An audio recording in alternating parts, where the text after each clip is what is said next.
já está.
Eu estou aí. Não.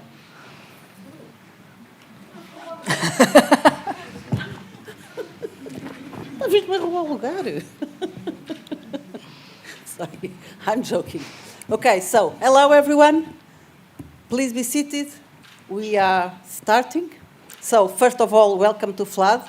As always, it's a pleasure to have you here. And welcome to another session of Democracy the Way Ahead.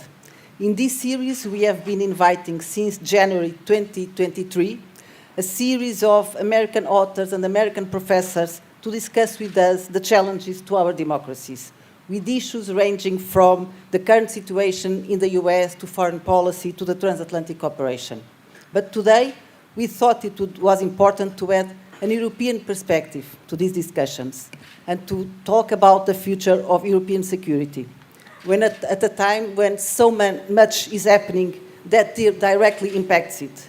a time when the war in Ukraine after Russia invasion is now entering its third year, when there is a growing sense of insecurity and potential threat, and when we see increased levels of defense spending by European countries and different efforts to launch or to relaunch European security that goes beyond the strategic papers and the discussions. And I think that's the moment where it's more important to have this discussion. With us today to help us think and discuss these issues, we have Cathryn Clüver Ashbrook. Well done. Thank you. Senior advisor at the Bertelsmann Stiftung in Berlin and non-resident fellow at the Global Public Policy Institute. And Bruno Tertrais, deputy director at the Fondation pour la recherche stratégique, a leading think tank in France on international security issues, and non-resident senior fellow at Institut Montaigne. And to help us moderate, let me welcome Julia De Clerck. She's a visiting senior fellow at the German Marshall Fund, and she'll be moderating the session. And she's currently also a fellow at FLAD. So welcome all to you, and I'm sure that we will have a very interesting conversation. Thank you. So the floor is yours. Thank you so much, Rita, and thanks also for so graciously hosting me here. The cooperation with your foundation and your entire team, your great board has been really fascinating so far, and it's wonderful to do this partnership here. Well, Europe is going through a profound moment of uncertainty and insecurity. You've already referred to the war in Ukraine, Rita, the biggest land war on the European continent since World War II, something that policy planners like us just a few years ago categorically ruled out. We said this is never going to happen again, and here we are. The Middle East is once more on flames, the conflict in Gaza, but there's also, of course, questions over Iran, the Houthis. If we look to Africa, if we look to Latin America, we see global instability really surrounding us. Russia is increasingly cooperating with China, both on the conflict in Ukraine, but also more globally. Something that's really defying and increasingly testing the international order. And what's more, the Global South, which have increasingly actually adopted that label, are increasingly vociferous in their criticism of the Western-led order. Now, as a result of that, we see a sort of polarization both in the international order, but also domestically. And you will know this, all of you know this. We just had elections here in Portugal, where we've seen a shift to the far right. This is a trend across Europe. We've seen it already in several countries. It's also something that's expected to be a big trend for the European elections in June. And if that weren't enough, climate change is driving more insecurity and conflict. It seems like every month now we have another record of the warmest month in the history. Now, to help us make sense of all of this and to see where Europe fits in, it's really wonderful to be here with you, Cathryn and Bruno. Thanks for coming to Lisbon. Cathryn, if you don't mind, I'd love for you to kind of lead us in to this and Cathryn, by the way, is not only now based in Berlin at Bertelsmann. She spent over a decade in the United States as well, leading the Belfast Center at the Harvard Kennedy School.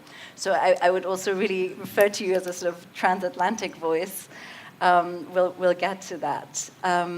If you could lead us in, Cathryn, what do you see as the biggest challenges right now for European security, and what has to be done to address them?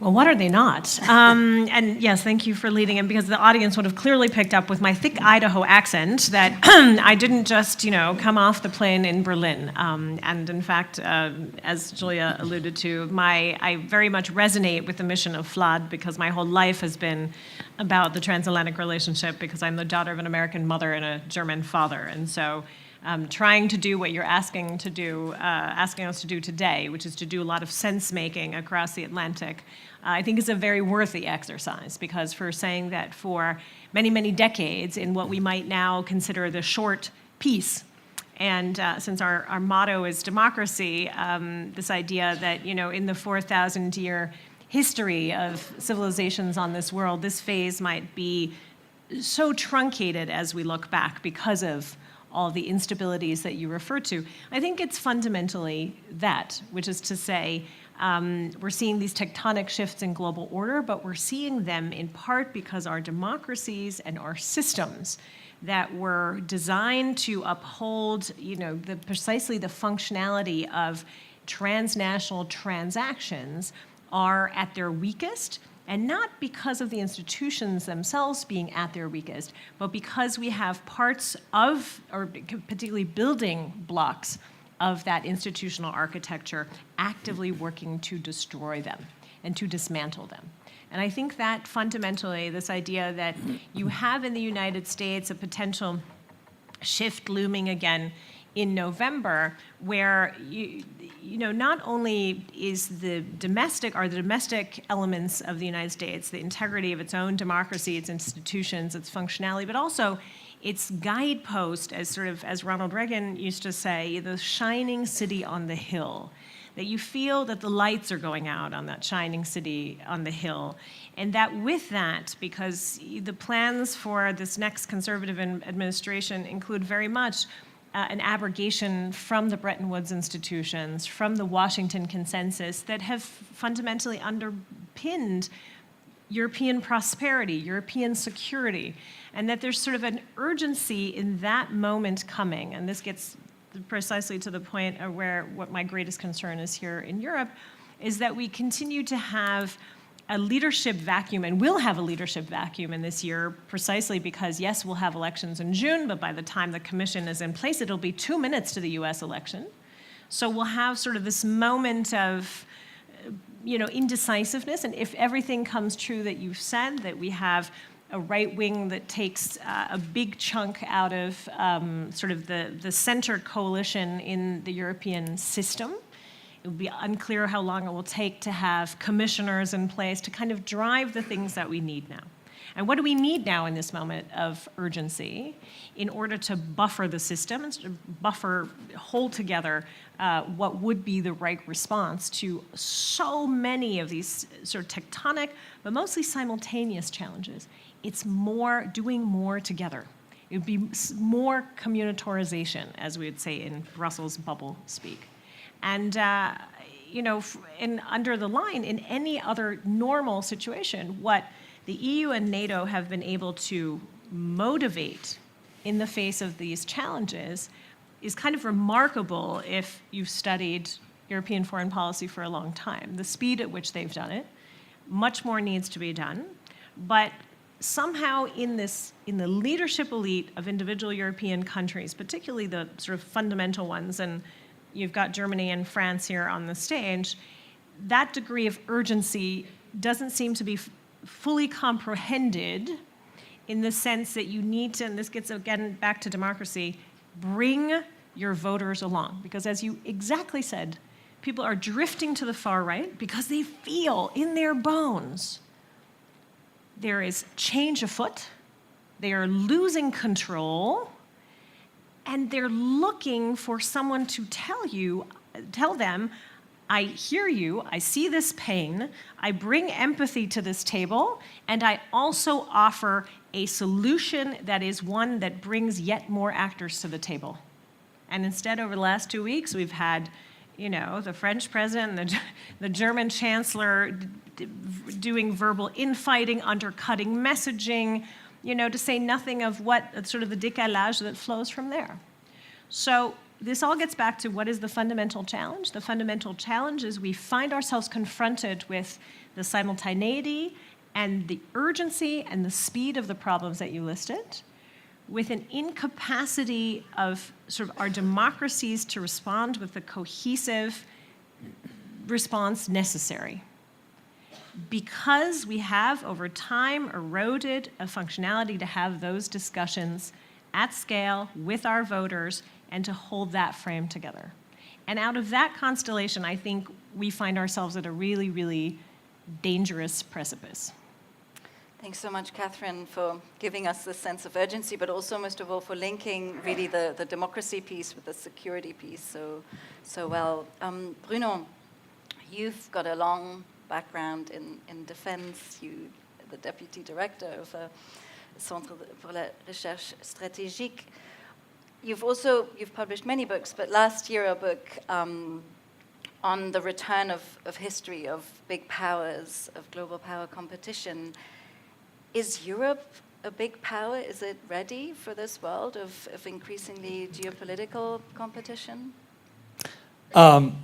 First of all, let me say that I'm truly delighted to tackle the big picture of European security here in Lisbon, because after 2 years of a very hard focus on the eastern edge of the continent, it's really, and I do mean it, I'm really grateful to the invitation to come here in Lisbon and take a step back, so to say, because this country has a history, a geography that makes it able to have probably a larger focus. And even though I know that this country's position also on Ukraine is also driven by, a very important Ukrainian population here. So I know how, despite the distance, you can be extremely sensitive to what's happening in Ukraine.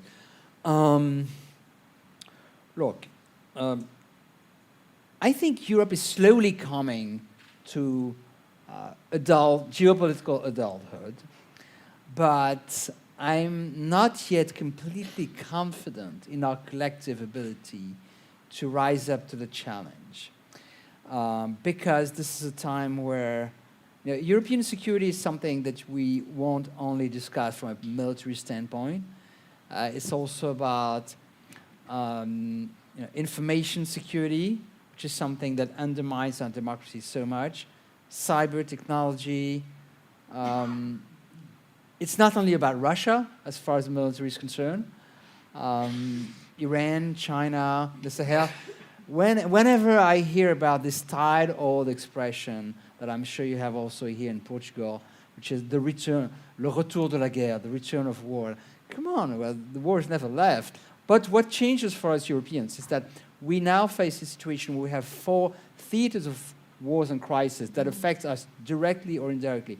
Ukraine, of course. The Caucasus, that sometimes people forget, that we are very sensitive to the situation in the Caucasus in France because of the large Armenian diaspora.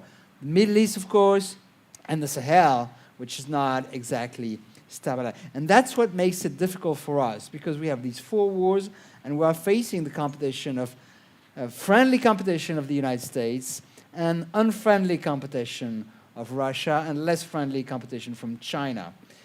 So I think this is a particular challenge. I'm glad, honestly, that we had a team in Brussels who was able, over the past 6 years, to really make sure that the Europeans get their acts together as much as possible.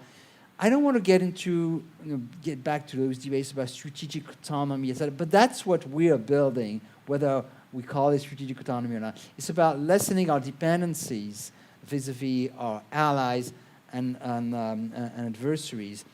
One of the biggest problems that I see right now for Europe is one that maybe you didn't expect us to tackle, or maybe you did, or maybe that's the next question. I'm seeing how committed we are to the green transition, how committed we are to begin to be more, to get into the age of adulthood regarding geopolitical competition. But hey, there's a big contradiction here, because we are getting so much dependent on China for the green transition that I think that, in a sense, achieving our geopolitical transition and achieving our energy and green transition may be difficult to reconcile in the coming years.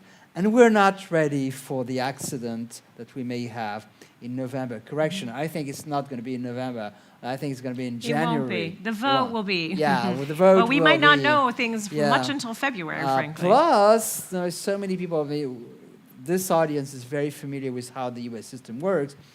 But, there's that. Plus, there's the fact that maybe we'll have some domestic instabilities in the United States, and we're not ready for it. So the French like to think that they are mildly more, slightly more ready, intellectually speaking, to think about a Europe which is less dependent on the US, because we've thought about it for a long time. I mean, maybe we were wrong for a long time, maybe we were wrong before being right. I think the French were always wrong to bank on the unreliability of the United States. That's something which is built in French strategic culture. I think this was wrong, just like I think it was wrong for the German strategic culture to rely so much on the United States. So I think we were both wrong. But I think that, we're not ready for what's coming. And it's only, I saw it only in January, personally, when Trump made his latest really provocative statement. Now we're really getting started into thinking what it would mean for Europe to be less dependent on the United States, what it would mean for the US to deliberately break the transatlantic security contract. Beforehand, we were like, how do you say in English? Deers and headlights. Yeah. So I'm, in a nutshell, I'm only mildly optimistic. I'm optimistic about the general direction that we're taking. We know we have to be, we won't be a geopolitical power as coherent as Russia, China, or the United States. We will never be that. We'll have to go our own way. But I think we finally understand the challenges to get there. But I'm not sure that the combination of the 4 wars, the need to go fast and maybe faster on the green transition, and the need to be more independent from the appetite of the great powers, I think our ability to simultaneously address these 3 challenges, that's something I'm not entirely confident on. And I even talk about the results of the elections. We'll get to that. The EP elections. We're going to dig into some of those issues a bit more deeply. And thanks so much, Bruno, for giving us this sense of maturity, but also some hesitancy, and will it be fast enough? And we will get back to climate and energy. I think it's an important piece. I think it's interesting also that the foreign policy expert stresses democracy and the defense expert stresses climate and green transition. I think it really shows us how our debates about security have really shifted in the past decade or so. For now, I'd like to zoom in a little bit on Ukraine. Both of you have mentioned it, of course, because it's really the place where geopolitics has come home to roost for Europeans. And both of you already mentioned it also in part. In many ways, of course, the European response to Russian aggression in Ukraine was a positive one. It's a story of European Union. The Europeans adopted lots of packets of sanctions against Russia. There was a lot of doubt, frankly, in the beginning. Are they even going to be united in their stance on Russia? In the first place, the European Peace Facility was activated to actually be able to procure weapons for Ukraine, something that's unheard of. Also, the speed with which this was done, you just mentioned it, Bruno. In terms of defense cooperation, Europe doesn't have the best track record on going fast. So that money was found. And of course, people opened their homes and their labor markets as well to Ukrainian refugees. So there was a big show of solidarity. There was considerable speed on a European scale. And yet, especially on the defense piece, though, there's been a lot of stumbling blocks. There's been a lot of discussions, certainly in Germany. We'll get back to that. Also France. Just yesterday, a big package was announced for Ukraine, a big success story. Europeans are giving more money, and then today the story broke, actually, this is all repackaged money. So it feels like there's always, there's some difficulty in making the defense part a success story in terms of the support to Ukraine. Cathryn, on that note, how committed are Europeans really to Ukraine, to supporting Ukraine, also militarily, something that's still controversial, I think, in Europe? And how do you see that also going forward? We've mentioned a couple of elections that are coming up. Well, I think it's so good that you said Europeans, because at Bertelsmann we have, a tool similar to the Eurobarometer, and it's important to look at public opinion because of those elections, because the leadership is also looking at those kind of things, which is to say, and I think you've exactly spoken to this point where, in so many ways there seems to be a lot of leadership out front. And then if they can sort of get away with spending less, or, in this sort of the story of Europe has been, and Neil Ferguson was at the Munich Security Conference and did his whole guns and butter story again, which he's been telling since the 90s, which is, of course, the fundamental piece about, if you outsource your security, both that, allows for you to have prosperity and that allows for you to profit from hyper-globalization, and you have the security umbrella, then you can begin to shift all of your public spending to butter.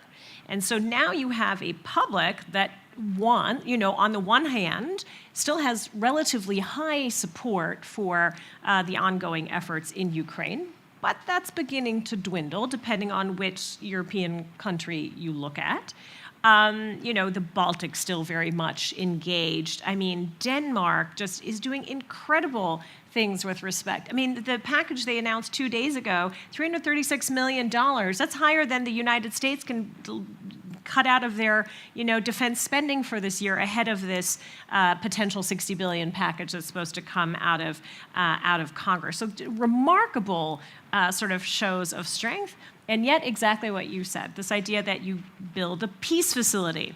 And our mutual friend, Natalie Tocci, asked Joseph Borrell on the stage at Munich 2 years ago, you have these tools, like, when will it be ready? And he said, oh, it's not ready yet. And 10 days later, it was ready.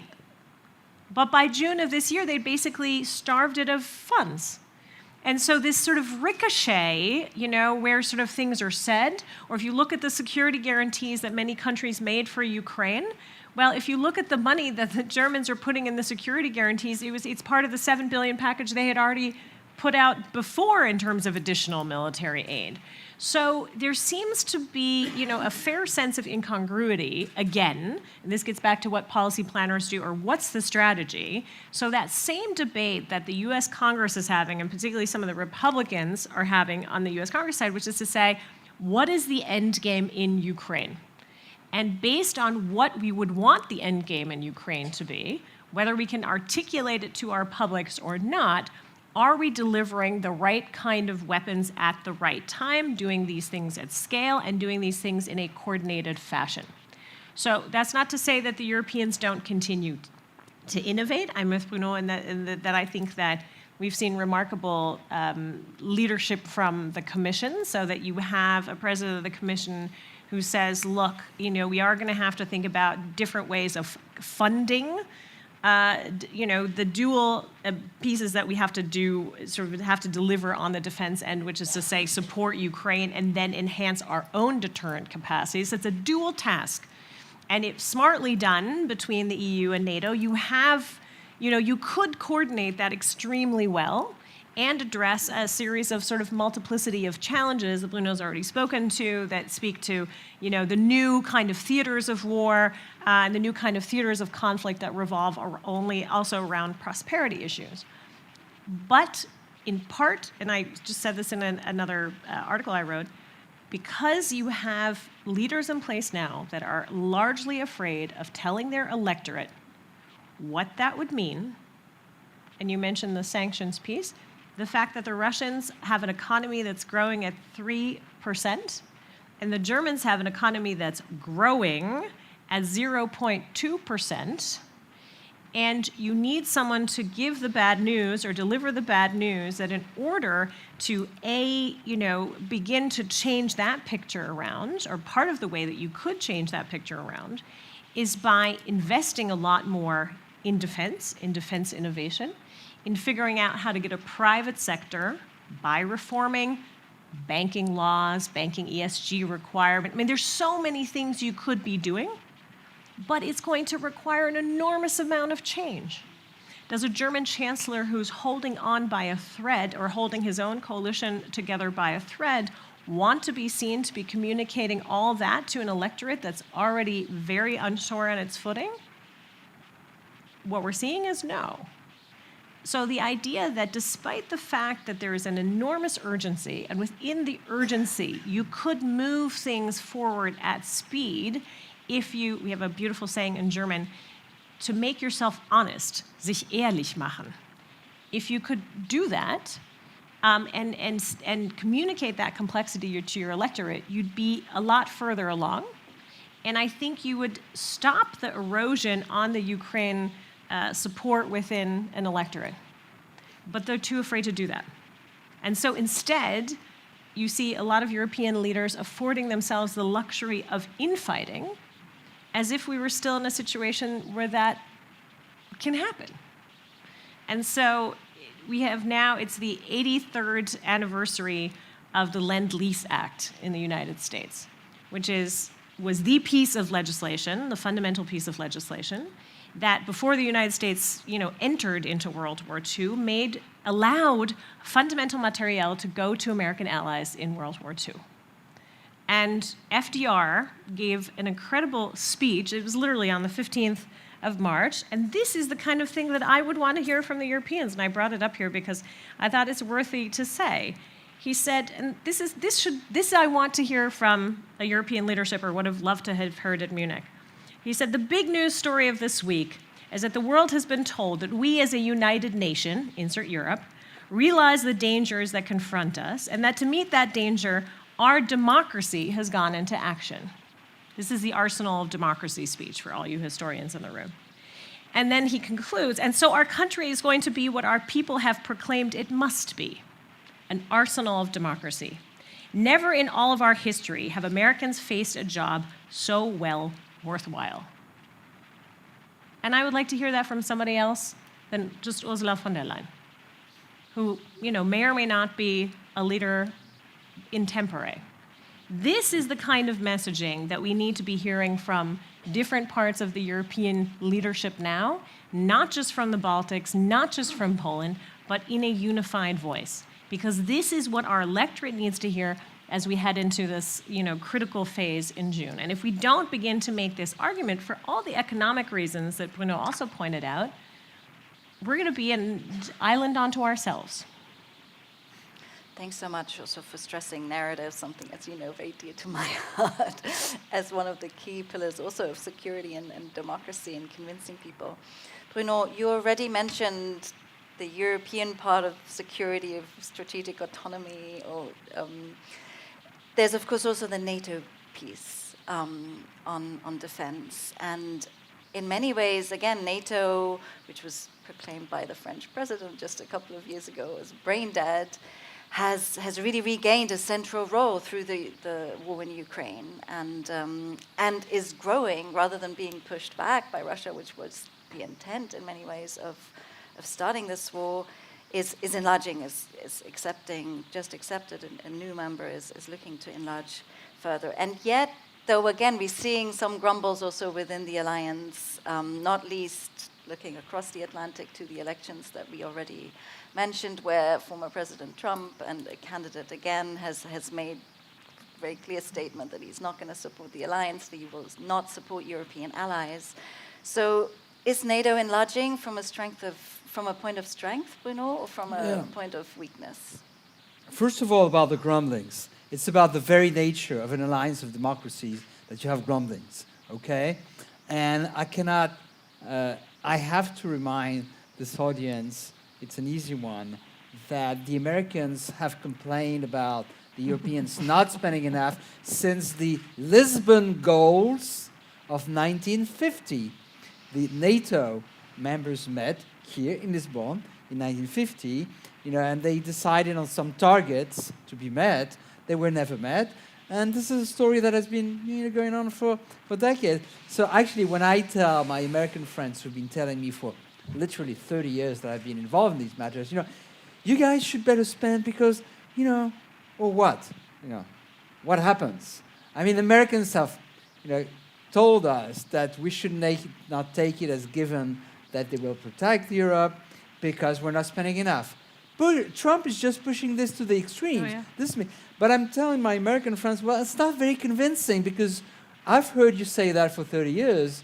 The reality is that the implicit contract is that most reasonable Americans want to remain involved in Europe, not because just we love you, not because they love us, but because it's a mutual interest.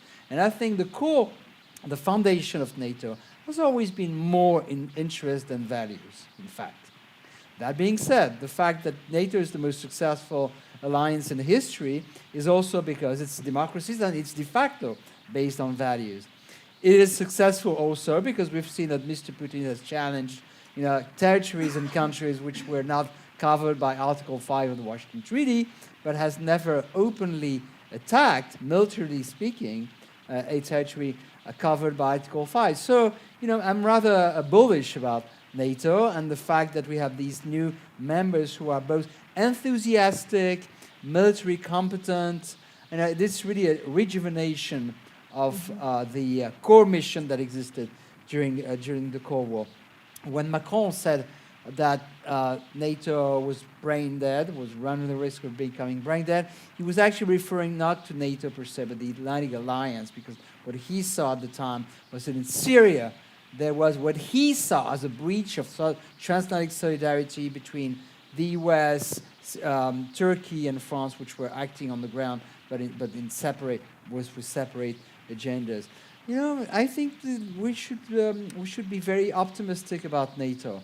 Its longevity, its enlargement, its apparent success, because again, Putin has never attacked an Article 5 country, is really a testimony to the fact that it's extremely solid and it has weathered so many crises. However, it has not been tested to the ultimate test, that is a US challenge, to the very essence of NATO. And then we can get into the debates of whether or not an American president can legally withdraw from NATO.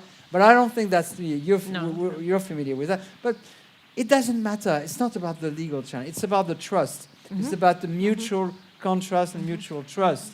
If tomorrow an American president says, I no longer believe that the American people should protect Europeans, then it's over. Not completely over. Let me get back to this in a second. But something is broken, which will be difficult to fix.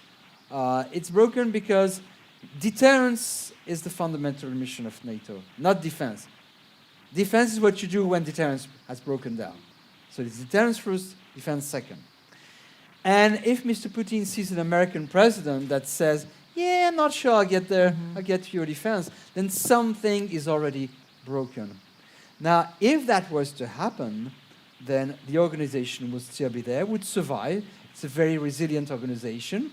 And even, which I don't think will happen, if Mr. Trump was to say, I'm going to reduce by 50% tax break, the permanent presence of American troops in Europe in the coming 6 months, even if that was to happen, NATO would still be there. Even if he ordered the American troops to not fight, NATO would still be there. Even if he was to completely withdraw from NATO, which I'm not sure he will ever do, NATO would still be there.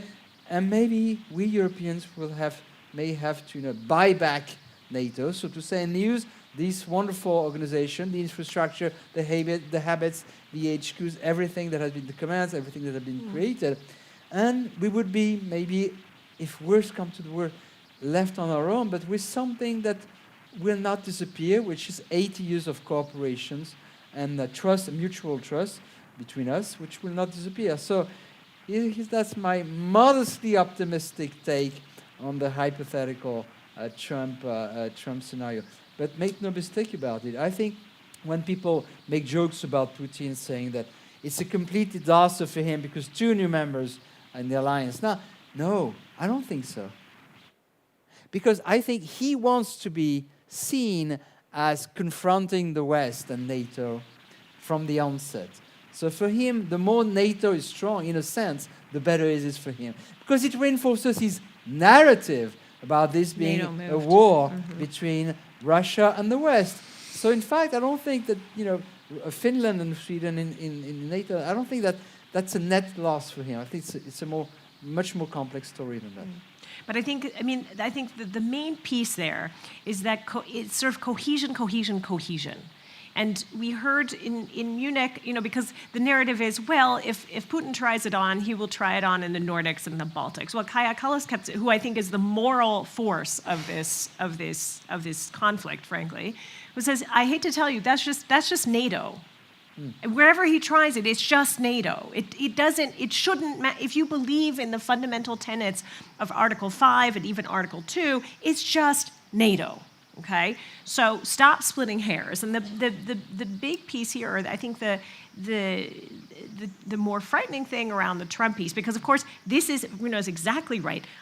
so much of the Trump agenda, or what is in the, and I read the 920 pages of the Heritage Foundation's Manifest for Leadership, the Project 2025, and I would like my life, those hours of my life back very much. But the point of the matter is, there are so many things in there that are fundamentally against American interests. It does not make sense to leave the World Bank. It does not make sense to leave the International Monetary Fund if you feel you need to hold American prosperity together, if you want to preserve American jobs.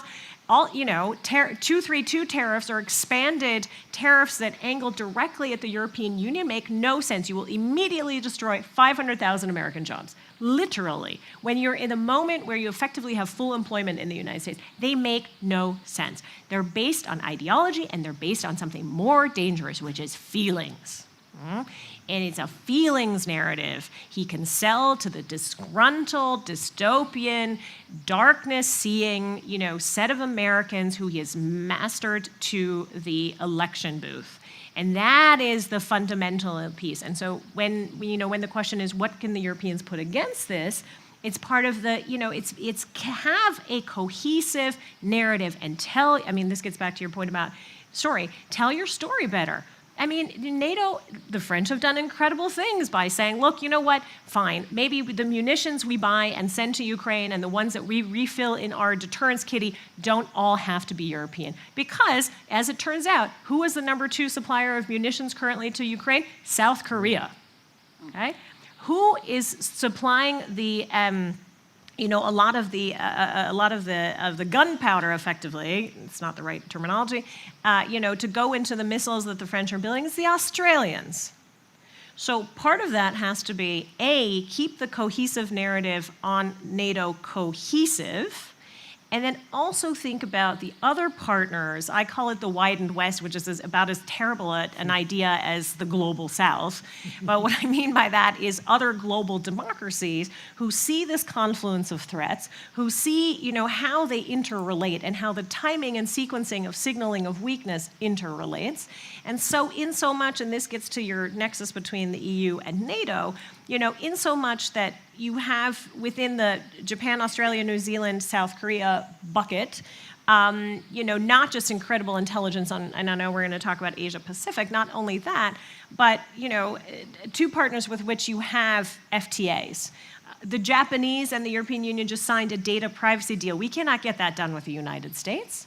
So all of which is to say, the European Union, and in partnership with NATO, has incredible options. I think there's still options, but they need to be begun to be framed strategically, and that story needs to be told strategically as a we can story. And we're not doing that. We're not even doing that when all the NATO and European leaders are in the room in Munich. And that is bizarre. We're still sitting there giving this sort of open flank to anybody who will listen, instead of showing up, quote unquote, hand in hand with some version of something that we've prepared that demonstrates that the capacities that we have. We're still sort of doing open negotiation, right? When we know so many people in this room have been diplomats, that is the work that you have to do at the table, inside the room, right? So that you can move the ball forward. Bruno, thanks so much for giving us a sort of optimistic take on NATO. And you are absolutely right. Of course, every US president has asked Europeans to spend more. I do think, though, it's a difference whether you're asking people to spend more or whether you're saying, actually, we're not going to be there for you. We're going to be out. And as you said, NATO is mostly, it's a deterrence alliance. It's an alliance for collective security, though, as well. And the basis of the collective is trust, right? And you mentioned it yourself. And let me just press you a little bit further. I mean, you mentioned that yourself, that trust could be broken, but hasn't it already been broken when you hear something like that? And Cathryn, to your point on which part of NATO, I mean, where is the trust also between the Europeans? Isn't there a much more profound sense of insecurity there already, that people are not going to be there for each other and stand up for each other? I don't know. We've never been really tested.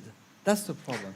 Look, some of us here, probably Cathryn, probably Julia, we've done scenarios and war games where, with colleagues, with former officials, sometimes with current officials, where we are presented with a hypothesis, scenario, where a certain actor outside NATO attacks a country in NATO.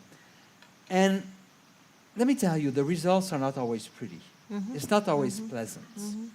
Okay? So this idea that by magic, as as Mr. Callas said, and I agree with you, she's a fantastic person and a superb force from a political and moral standpoint for Europe and NATO today. But the assumption that it's going to be immediately one for all for one, I mean, it may be a fragile assumption. So we need to be ready for the fact that it may be a messier debate in the North Atlantic Council than we hope it would be. But to avoid that situation, or at least to make sure that we have a plan B, we need also to reassure ourselves bilaterally. That is, regionally speaking or bilaterally speaking, have, in addition to what's happening in NATO at 32 now, have these exercises where we know exactly which part of the Estonian, Portuguese, or Greek territory we could be called upon to fight. So the problem that I see for NATO, in addition to this one, and I don't want to get into a discussion of which countries would be in or out. That's not the point. The point, and I'm going to make it very clear here, is that unfortunately, I wish it was otherwise, but NATO functions because of US leadership, period. And get that from a Frenchman, all right? So that's the way it is. And the problem is that if the US was not there, I'm not sure that we collectively would be adults enough to to reach consensus without having that steering force, which sometimes is a bit brutal. I'm French. Sometimes we have to say no, but still, it's irreplaceable. So in a sense, I'm contradicting slightly what I was saying earlier on. Without the United States, NATO is not NATO. NATO could not operate the same way. Cathryn, the EU has immensely benefited from the French-German couple, which has never been the driving force, although it was maybe 50 years ago, but which is one of the important driving forces. And what we see today, literally, is that when the French-German, I don't like to call it an engine, because, Couple. well, the couple franco-allemand, no, that's a good expression. When it doesn't work so well, it's hard for Europe to move forward. So it's a permissive condition, but certainly not a sufficient condition. So what happens is that you have national initiatives which try to move things forward without the French-German engine. This is exactly what my president tried to do, in a way which I think ultimately is positive, but which gives the impression that it creates more divisions than cohesion.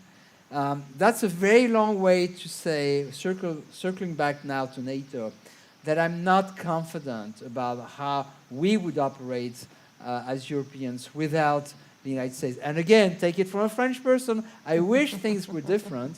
I know that no country can, quote, replace the United States in NATO. So my main point, my conclusion is that we have to get ready not only for the Trump scenario, but also for all the sub-scenarios that will then become realities if Trump is there. So you see, my optimism is conditional. Thank you, Bruno. And we've talked about all the way that debates on security have changed, mais après tout, plus ça change. The US is still kind of the centerpiece of European security, even now. I guess the only thing new is that it's a Frenchman that actually admits that. So, Cathryn, we've talked a lot about Trump already and the US elections. Tell us a little bit about what do we need to prepare for? How can Europeans prepare for even now? And again, we've talked about this a little bit before. The US has also been changing already, and I think a lot of things, even Europeans woke up to when we had the transition from Trump to Biden.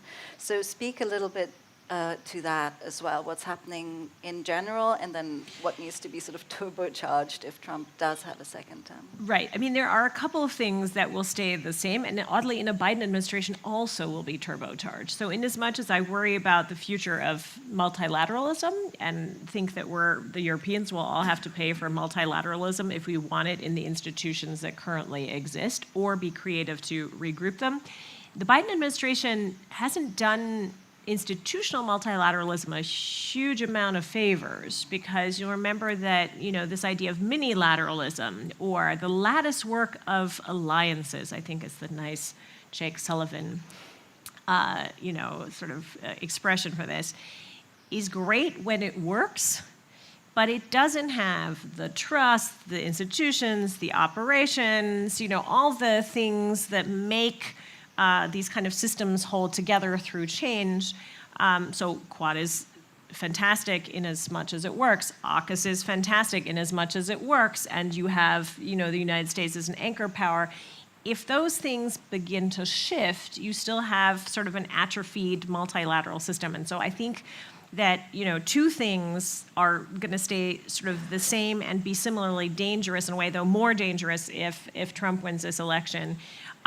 Which is to say that the multilateral system is still in danger and needs a lot more support financially, institutionally, diplomatically, and otherwise from the Europeans. So I think that's something that arguably one could get ready for. The other piece is, and we heard it very clearly in the State of the Union address from Biden, which, by the way, historically, all of you who pay very close attention to the United States started with the foreign policy issue, right? Started with Ukraine. That's, we haven't basically had that since FDR. But then very clearly the heart of the speech was about, Buy American, Build American. So the idea that American industrial policy, the idea that, in Biden's best case, you're friend-shoring. In the Trump case, you're looking at some version of economic isolationism that begins with a series of trade wars that destroy a lot of value. Values also, but literally economic value. I think that's fundamentally dangerous. And that's also where Europeans can begin to do homework, right? To Bruno's well-taken point about this is the place where you do red team, blue team exercises or some sort of, we knew what happened. It took us a while to figure out that, we wanted to then put counter tariffs on whiskey and everything that Mitch McConnell cares about. And, like that we can start to begin to plan for.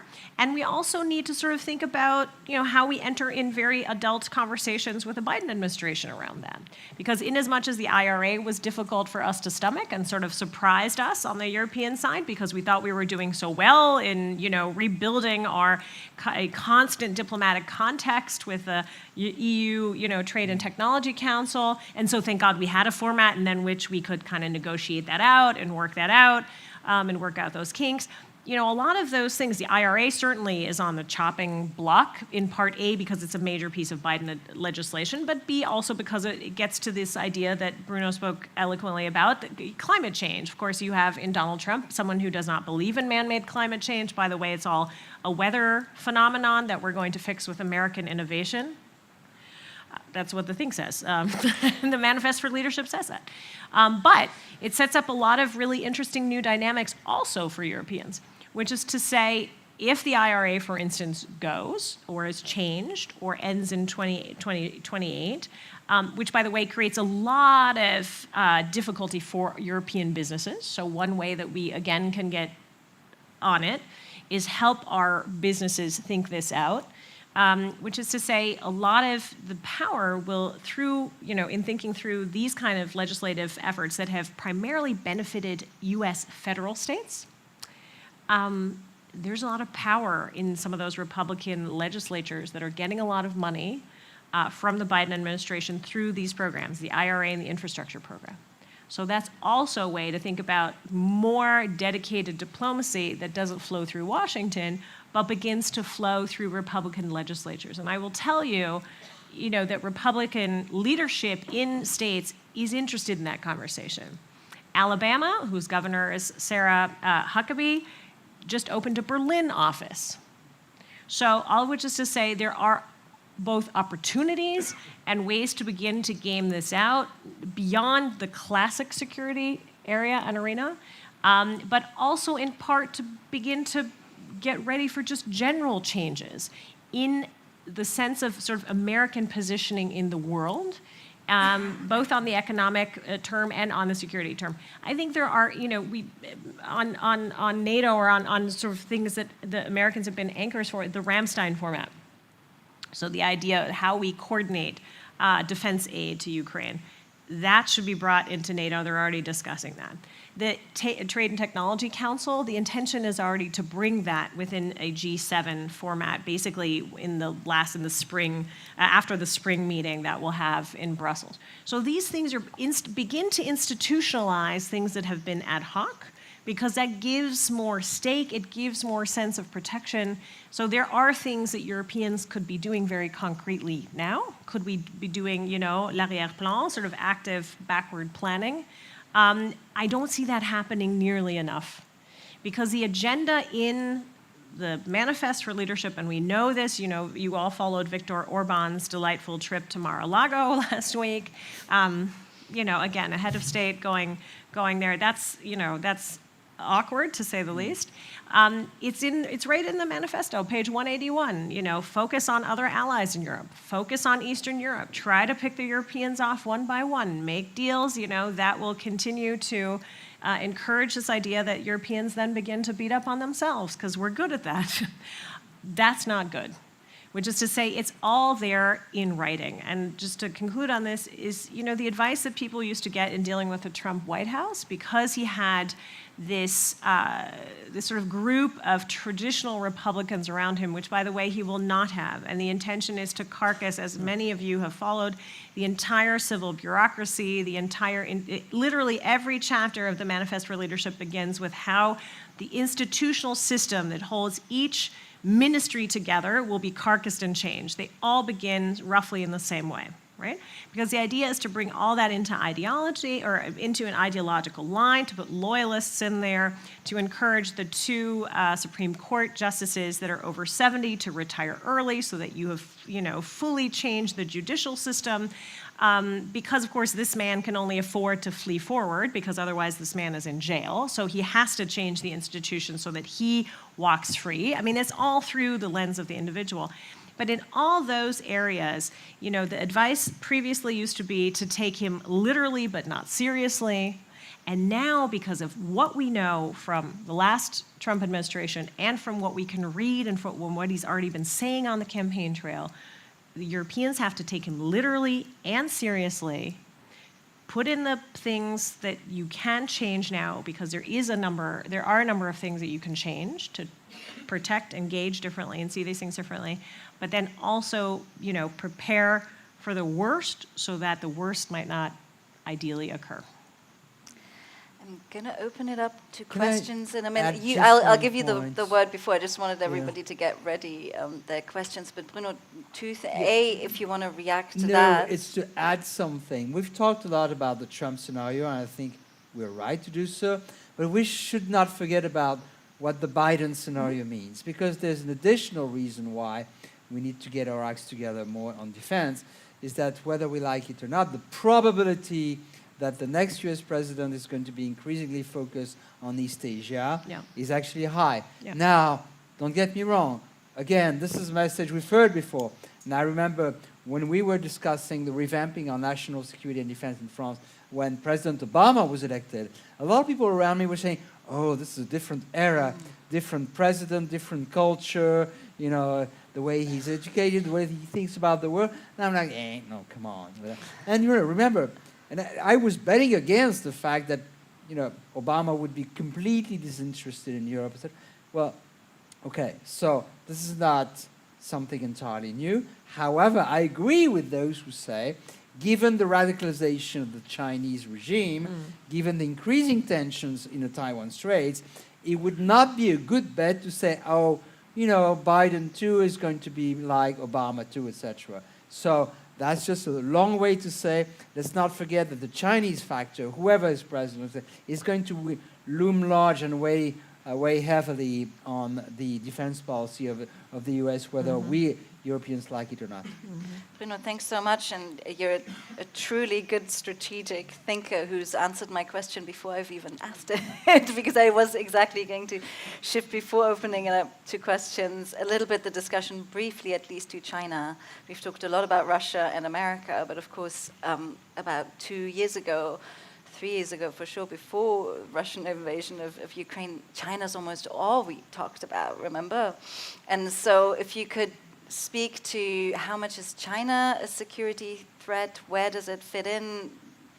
I think Cathryn just reminded us as well, the first Trump administration kind of taught Europeans something that they were actually quite good at, but which the Trump administration did very much itself, but Biden continued in some way, which is the weaponization of the economy as well, even in climate and so on, so even in good and in bad. So if you can connect those two dots, because of course China has a very, very deep and long economic relationship also with the Europeans. I think China is a security problem or challenge, as NATO puts it, for Europe, clearly, but in a way which is very different from Russia, to say the obvious.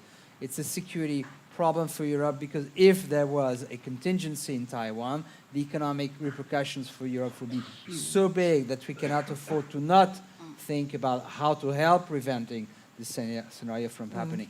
But it is a day-to-day security problem for Europe because from 5G, from Huawei to TikTok, China has proven that it is interested not only in doing what great powers do to Europe, that is divide Europe, conquer if possible, but at least divide Europe so that you don't have to deal with Europe as a whole, but also because we're seen as a weak, as the soft underbelly of the West, as something you can influence easily and perhaps also separate from the United States. So that's, in that sense, China is fundamentally a security challenge or problem for us, but only in the broader sense of the term. And here's the problem that I was briefly mentioning, that I would just mention once again very briefly here, is that, it's because of the IRA, because of the changes in the pattern of the Chinese economic growth, Europe is being currently flooded with cheap products and materials which are important for our green transition. So that's I'm mentioning this again because I think it's one of our biggest strategic problems as Europeans. Do we want to be more dependent on China but maybe go faster on the green transition? Or to go more slowly, but then refuse the benefits of these cheap Chinese products, and that's it's not an easy. We're not politicians. I never wanted to be a politician because I'm weak. I don't want to face these big decisions. Our politicians in Portugal, Germany, France, everywhere, they have to face extremely, extremely difficult decision, and you can't prioritize everything. At some point, politics is about making sure that I can't tell you that this is priority number 2. We had this fantastic quote by demonstrators in France, the yellow vests. Remember them?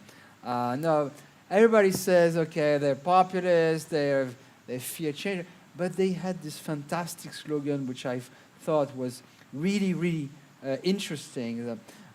People tell us about the end of the world, but we care about the end of the month. Okay? So stop talking to us about the green transition and the environment. What we care about is how my kids will eat tomorrow. And how can you say to these people you are irresponsible? Wrong, yeah. No, you can't say that. And that slogan for me captured a lot of what our politicians have to face today. Helping us think about the big long-term issues, but without losing sight of the immediate issues. But just one half a minute on timing, because of course, how wonderful in the transatlantic relationship that the Americans under Biden have assumed this idea of de-risking. Well, de-risking takes time, right? To get BASF to leave Xinjiang, to have VW, I mean, the point is, you'll remember, and I will never forget this because, of course, there was no press conference, very odd. Olaf Scholz went to see Joe Biden last March, and they had you had pictures, but you had no sound.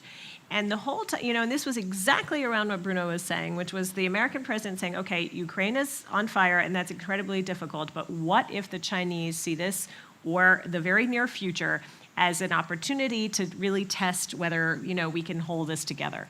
And the question to Olaf Scholz effectively was, because Olaf Scholz, you remember, was just about to head to China, was, he had to do some water carrying for the White House, is, are you going to be with us in then carrying sanctions, massive sanctions? And of course, then if again, you read the Manifest for Leadership, where it just says very plainly, it's not even worth negotiating with China anymore.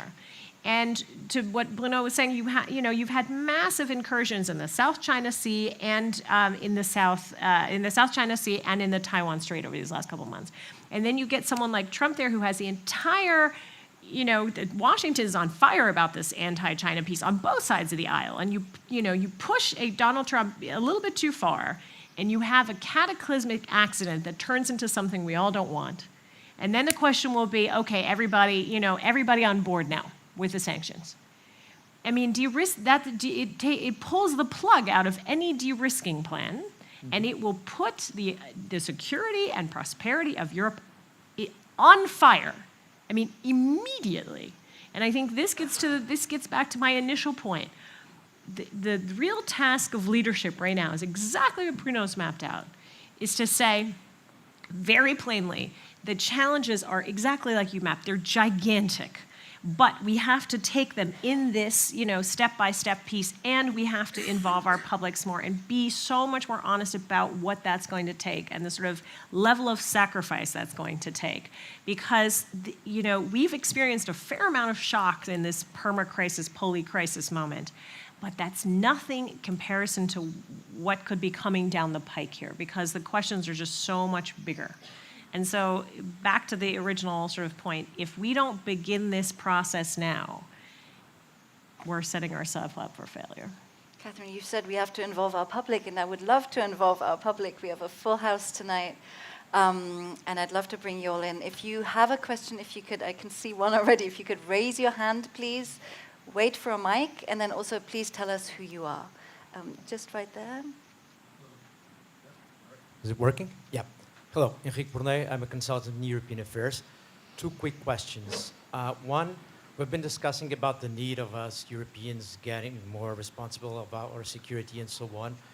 But yet, when the Houthis endanger the commercial route, which is basically Mediterranean and European, it was the Americans and the British who went there. We're still discussing what if we'll do something. We're very happy that we do it. We're fighting piracy, which is not the case. So one, first opportunity to show that we were responsible, we weren't. Second question, we've been discussing either Biden economics or Trump. They both go in the same way, more protectionist and more confrontational with the EU, which means that the way the EU was created and lived these latest years was basically in an open trade world. This is totally changing. So how can we organize ourselves, Europeans, on this?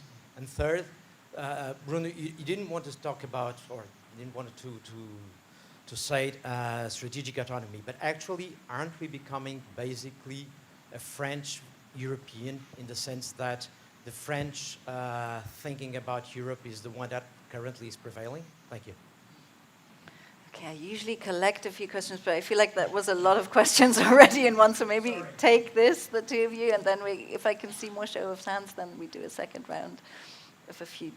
Well, I mean, I'll just go very quickly. I mean, this has become a big joke, as Julia knows, in the German public, because the Germans managed to send one frigate, congratulations, to the Red Sea.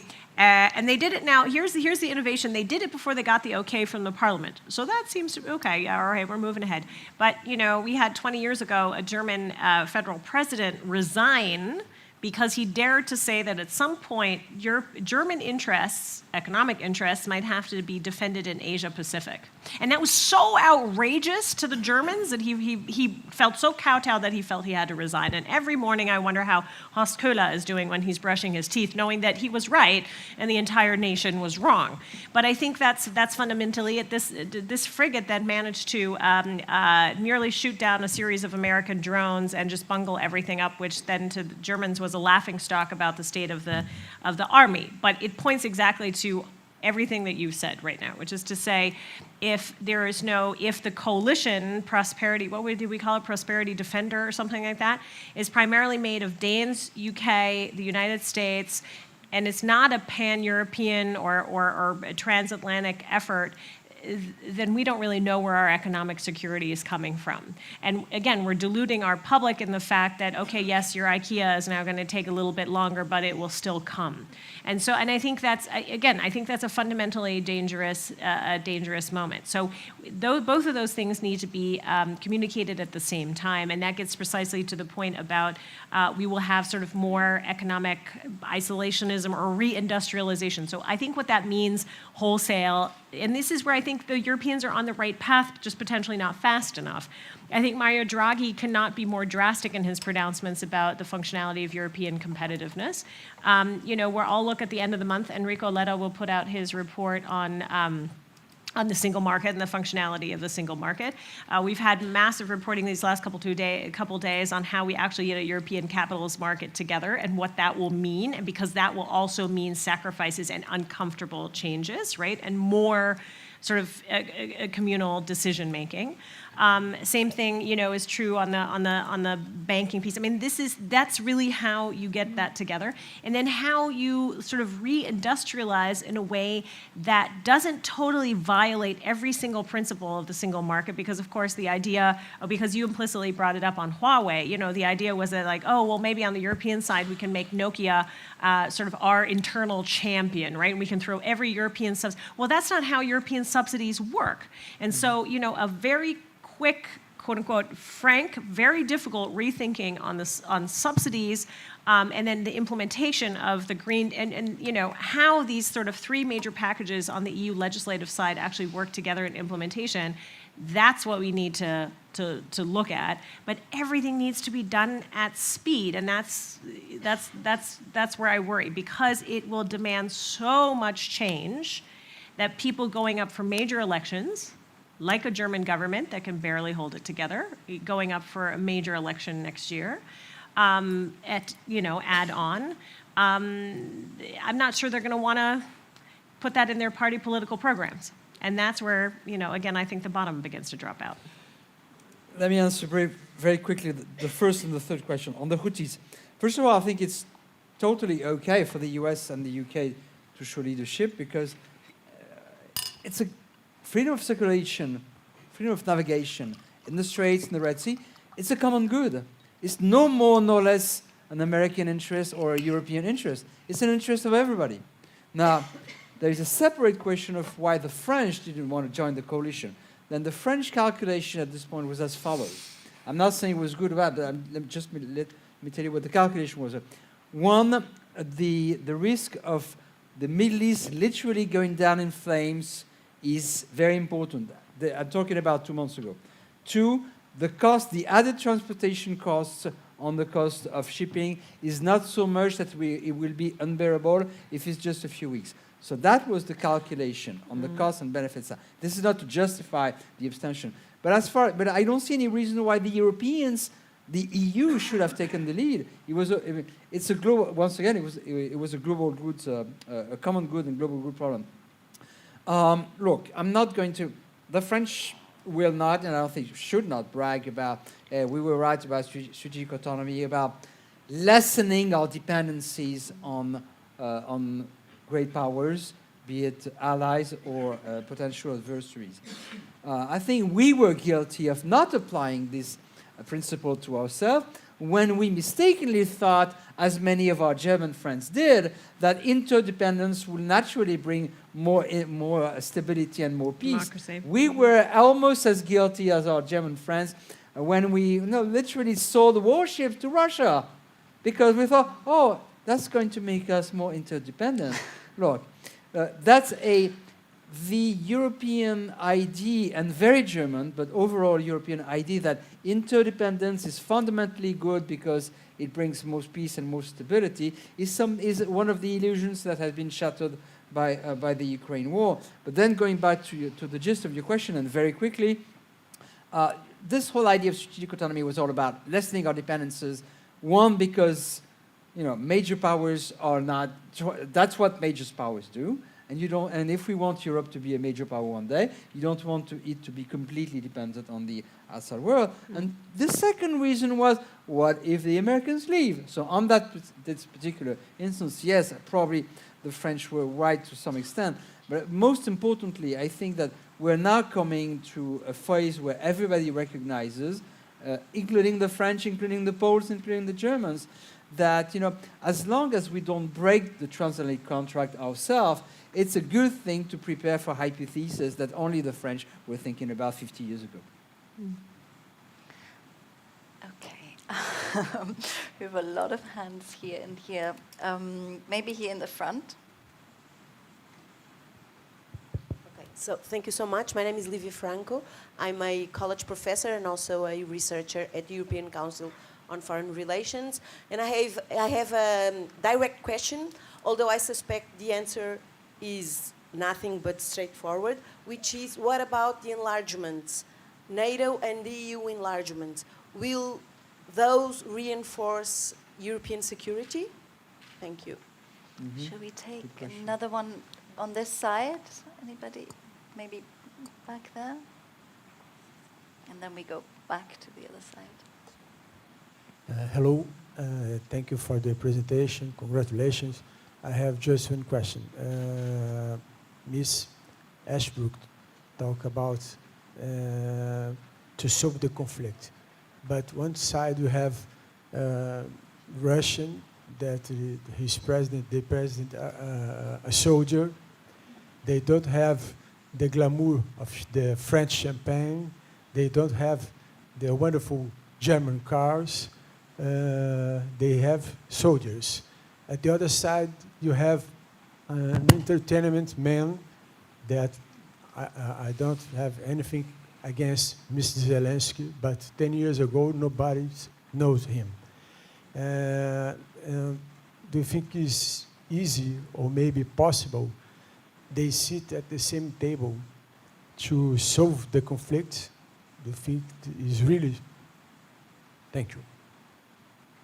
Shall we take one more on this side of the room, please?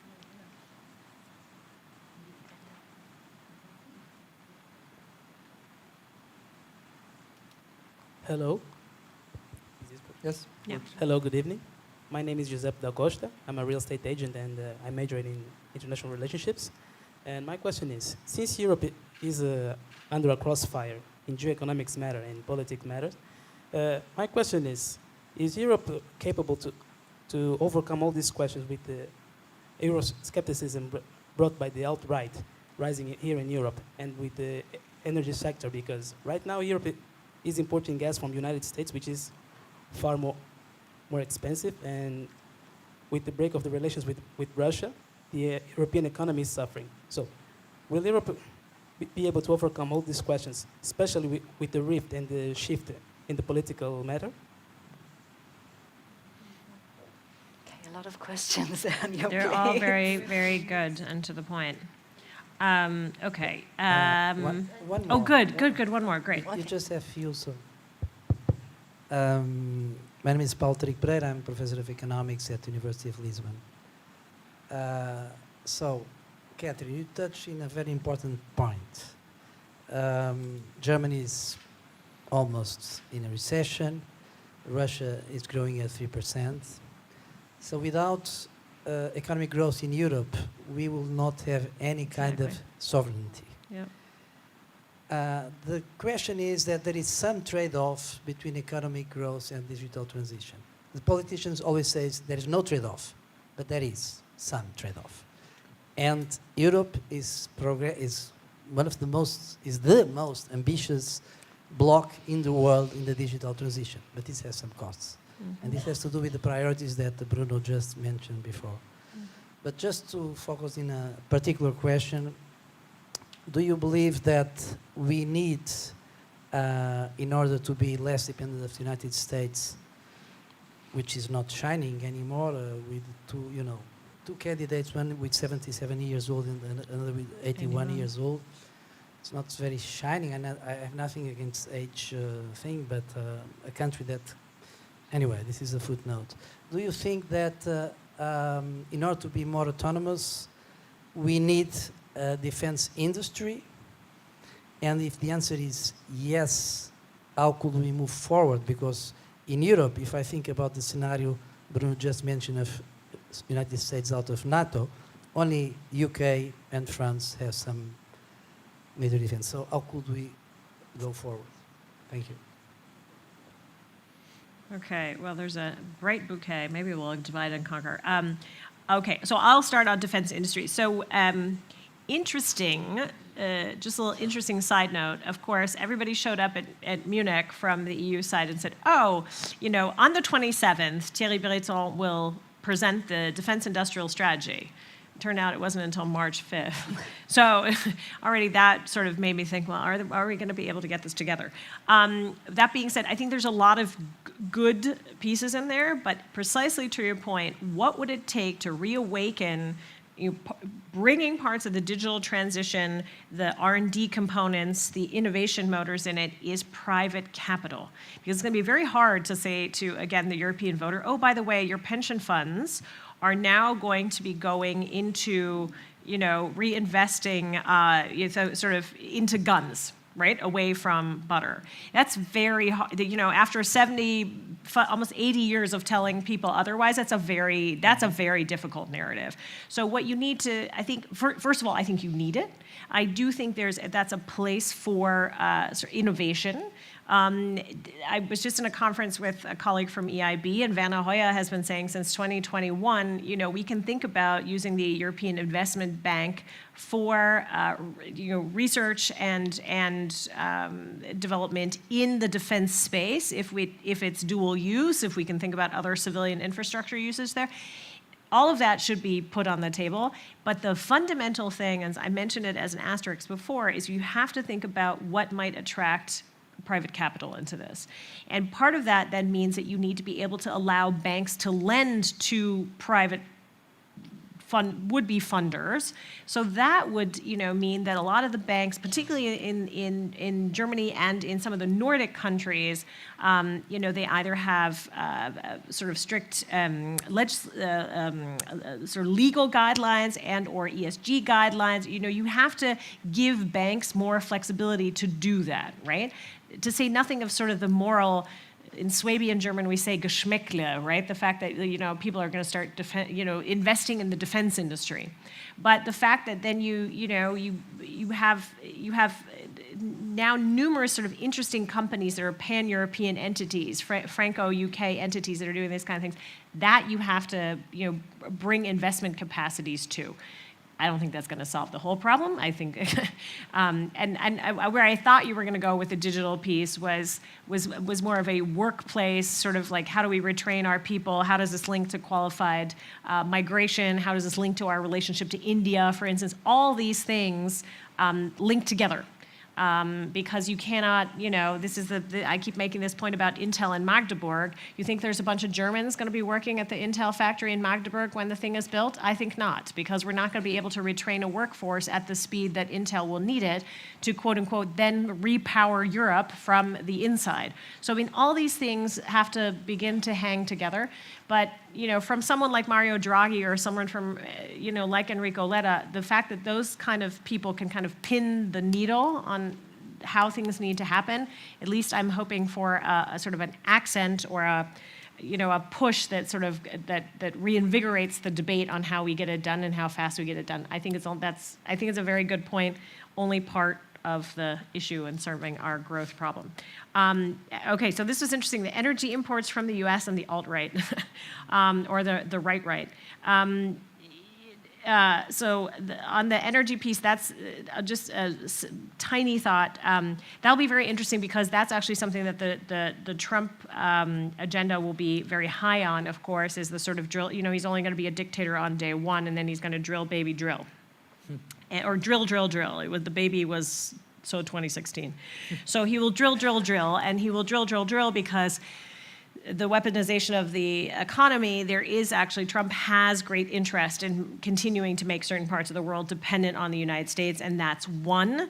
And then use certain parts in the connective tissue around the right-wing movements in Europe. This is the whole thing, that he's going to pick champions, he's going to choose, and so the fact that, again, we would let outside forces fire up some of the more liberal agencies, quote unquote, in our surround, I think is what we need to fundamentally work against. And that has everything to do with the diagnostics around disinformation, has everything to do, with the diagnostics of where our vulnerabilities are, both on the energy piece, the information piece, a number of other areas. Here, I'll let you do the Russian interests and enlargement. Yeah, just one additional comment for the gentleman who mentioned gas imports from the USA, because we heard a lot in Europe the idea that, we're trading dependency on Russian gas for dependency on US gas. That's an argument we've heard a lot. Right. Not true, in fact, yeah. Well, first of all, all things equal, I'd rather depend on the United States than on Russia. But as you said, Catherine, it's not true. And in fact, what's interesting is that this is all about lessening our dependency, because we are diversifying risk. Yeah, exactly. So we're both de-risking and friend-shoring by buying more gas, LNG, sometimes at an outrageous price. Yeah, Americans tell us it's all about the market. Well, but anyway, so that's just to kill the idea that we're trading one dependence for the other. Does enlargement reinforce European security? Yes, on balance. The net assessment is positive. It does create more vulnerabilities. When you have 3,000 more kilometers of borders between Finland and Russia, hey, that's a big deal. If we get Ukraine into the EU and perhaps even one day NATO, which I don't think would happen at all for many, many years, I think Ukraine may be in the EU before in NATO. But that's a whole subject of seminar, I guess. But I think that overall, we bring in an ability by countries like Sweden and Finland to fight, to defend themselves. They are knowledgeable, they have the experience, they have a social cohesion, they have a lot of things that they bring to the table. How about Ukraine? Well, Ukraine is actually, if Ukraine one day joins the EU or NATO, it will be the best trained armed forces in Europe by far. So at that time, if and when it happens, it will be a huge asset. So overall, that's a long way to say, yeah, it seems that you have more vulnerability, but I think that on balance, the net assessment is positive. Finally, Zelensky, the Kumbaya question. Zelensky and Putin at the same table. The problem is that it's not a disagreement. It's not a disagreement between two persons or two countries. It's about one country which wants to swallow the other. And you can't solve that at the table, because if you're at the table, then who knows what's going to happen to them. And in a sense, maybe a more interesting argument is that there will be a negotiation only when the two countries decide that their mutual interest is to negotiate, and we're not there at all. Or there will be a negotiation to draft the terms of surrender. Mm-hmm.